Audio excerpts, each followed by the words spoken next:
अस्सलाम वालेकुम। आज मैं आपको सिखा रही हूँ अल्फ्रेडो पास्ता बनाना और इसकी ख़ास फरमाइश जो है वो मुझसे हरीम बिलाल ने की थी।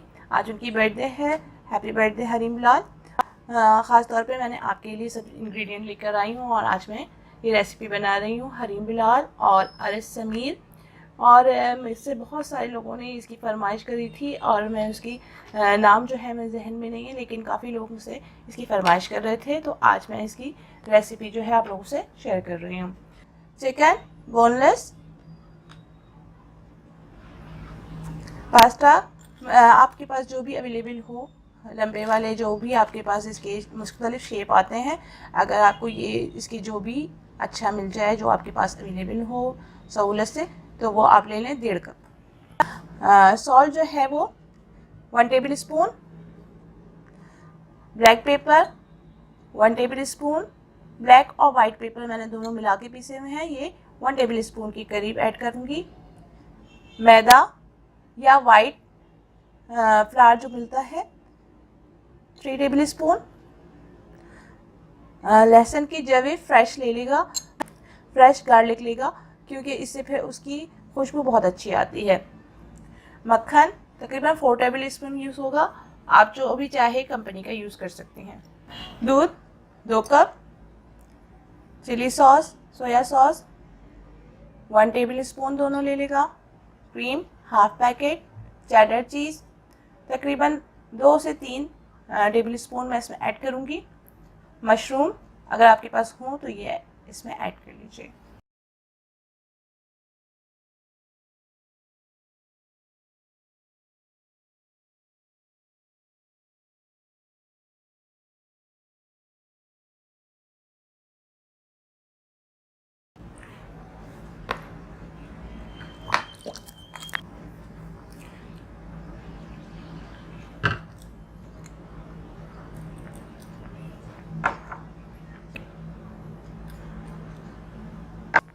उसको अच्छी तरीके से आप मिक्स कर लें। 5 से 10 मिनट के लिए इसको आप मिक्स करके, फिर इसके बाद जो है मैं गार्लिक को फ्राई करके इसमें थोड़ी देर के लिए इसको पकाऊंगी।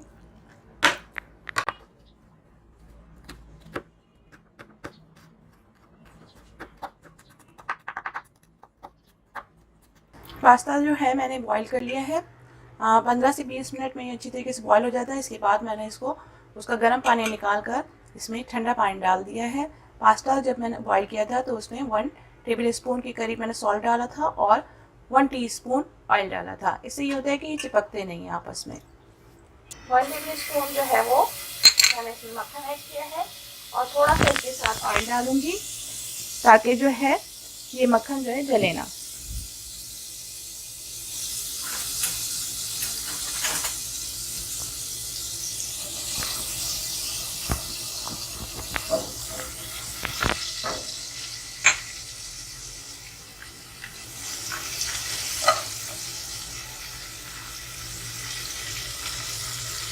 गार्लिक जो मैंने चॉप किए थे इसको ब्राउन नहीं करना, बस हल्का सा इसको पकाना है ताकि ये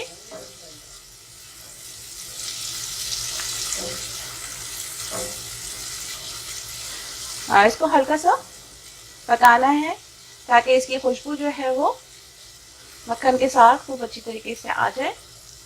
फिर उसके बाद इसमें मैं चिकन को ऐड करूंगी।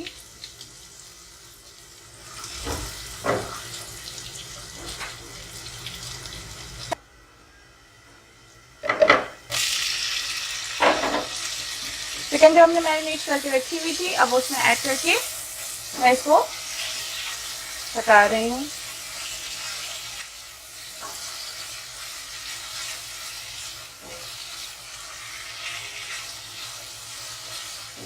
चिकन जो है वो मैंने 10 मिनट के लिए हल्की आंच पर इसको बना लिया था। देखिए ये अच्छी तरीके से गल गई है। अब मैं इसमें मशरूम ऐड कर रही हूँ। अगर आपके पास मशरूम ना हो तो आप इसके साथ कोई भी, अगर आपको वेजिटेबल पसंद हो जैसे शिमला मिर्च वगैरह, तो भी आप इसको ऐड कर सकते हैं। मैंने इसमें मशरूम्स ऐड किए हैं। अब मशरूम के जब थोड़ा फ्राई हो जाएगा तो फिर मैं इसमें क्रीम ऐड करूँगी। चूल्हा जो है वो मैंने बिल्कुल हल्की आंच पे रख दिया है। तकरीबन क्रीम जो है वो हाफ कप मैंने डाली है।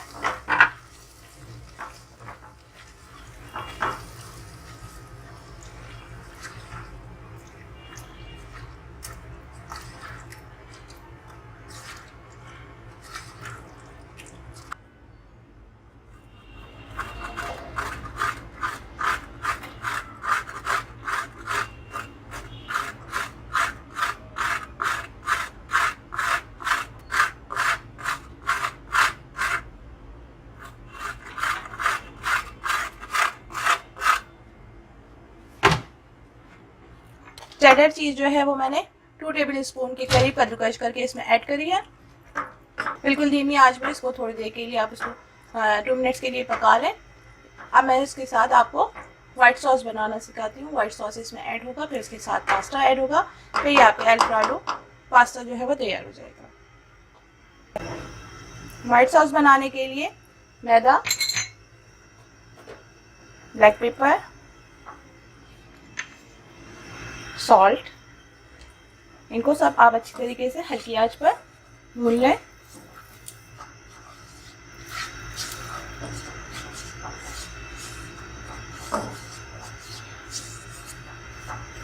भूनने से ये होगा कि इसका कच्चापन दूर हो जाएगा। अब इसमें मैं थोड़ा सा दूध ऐड कर रही हूँ।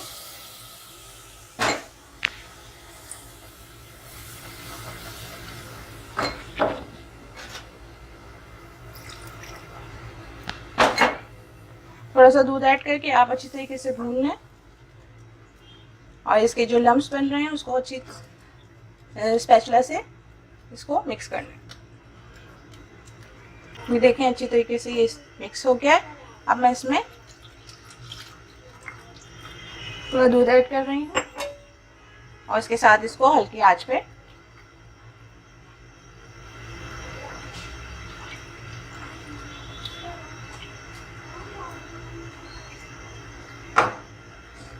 अब आप इसको पकाते रहें जब तक ये गाढ़ा हो जाएगा।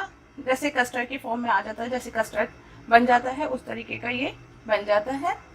जब ये गाढ़ा हो जाए, थोड़ा थिक हो जाएगा, तो ये रेडी है। अब मैं इसमें दूसरी चीज़ें फिर एक साथ ऐड कर दूँगी। देखिए इस तरीके से हो गया। अब ये रेडी हो गया है। मैं इसका चूल्हा बंद कर रही हूँ। सब चीज़ें रेडी हो चुकी हैं। अब मैं ये पास्ता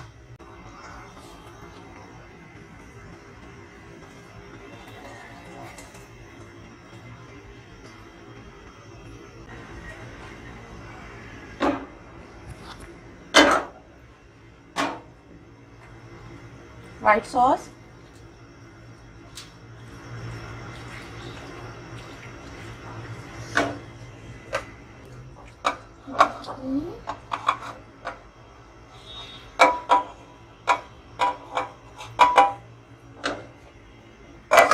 चिकन,